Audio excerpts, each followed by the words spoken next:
Update muna nga tayo sa mundo ng basketball, partikular na sa PBA at sa laban ng Barangay Ginebra at Meralco Bolts.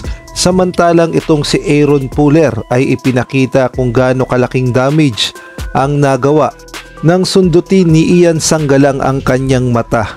At eto ngang si Justin Brownlee ay inulit ang nakaraan, ngunit bago yan, pakipindot naman ang like, subscribe at ang notification bell para updated ka sa lahat ng aking ina-upload. At kung gusto mong magpa-member sa aking channel ay pindutin mo lamang ang join at automatic ka na sa mga shoutout.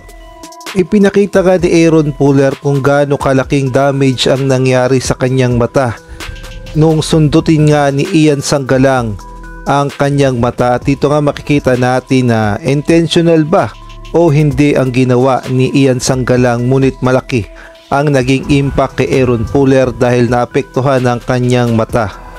At dito nga sa larawan na ito ay makikita natin ang mata ni Aaron Puller.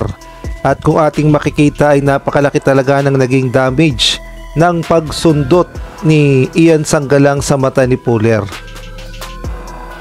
At marami nga ang nagtatanong kung makakapaglaro pa ba siya sa rain or shine kontra nga sa Magnolia Hotshots, at sumagot na nga dyan itong si Coach Yeng Guiao.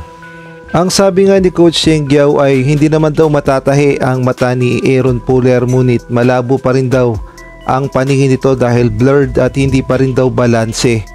At hindi pa nga daw sigurado kung makakapaglaro nga daw ito sa rain or shine, at kapag daw hindi pa ito nakapaglaro sa Game 4 ay mapipilitan na ang rain or shine na kumuha ng bagong import. At kung kayo naman ang tatanungin, sa tingin nyo sinadya ba ni Ian Sanggalang na sundutin ang mata ni Aaron Puller? Maaari kayong magbigay ng komento sa comment section. Samantalang inulit na naman ni Justin Brownlee ang nakaraan, at masasabi nating wala talaga siyang kupas at hindi tumatanda at kayang-kaya pang buhatin ang Barangay Ginebra, partikular na dito nga sa PBA Governors Cup, na ibigay kasi ni Justin Brownlee ang ikalawang panalo sa Barangay Ginebra kontra Meralco Bolts sa Best of 5 series ng quarterfinals. At dito nga makikita natin na mukhang naulit ang nakaraan dahil nga sa winning shot ni Justin Brownlee, kaya naman nanalo ang Barangay Ginebra. Hindi na nga bago kay Justin Brownlee ang mga ganitong klaseng winning shot dahil dito nga siya expert, at natapos ang laban sa final score ng 104-103.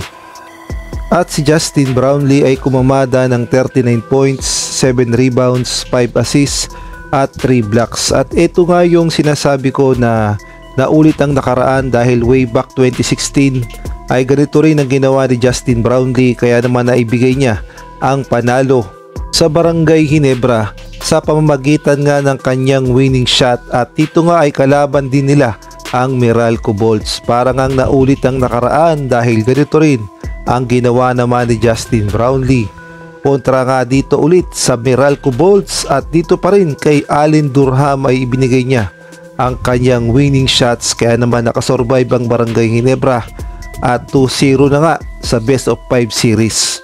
Kaya naman isang panalo na lang ang Barangay Ginebra at papasok na sa semifinals. Samantalang ang Meralco Bolts naman ay mukhang malabo ng manalo sa Barangay Ginebra dahil mahihirapan na silang habulin dahil 2-0 na nga ang Barangay Ginebra at isang panalo na lang at pasok na sa semis. At ito pa nga yung matindi dahil sa interview nga dito kay Justin Brownlee, ito nga si Coach Tim Cone ay bihira niya nga lang ginagawa ito.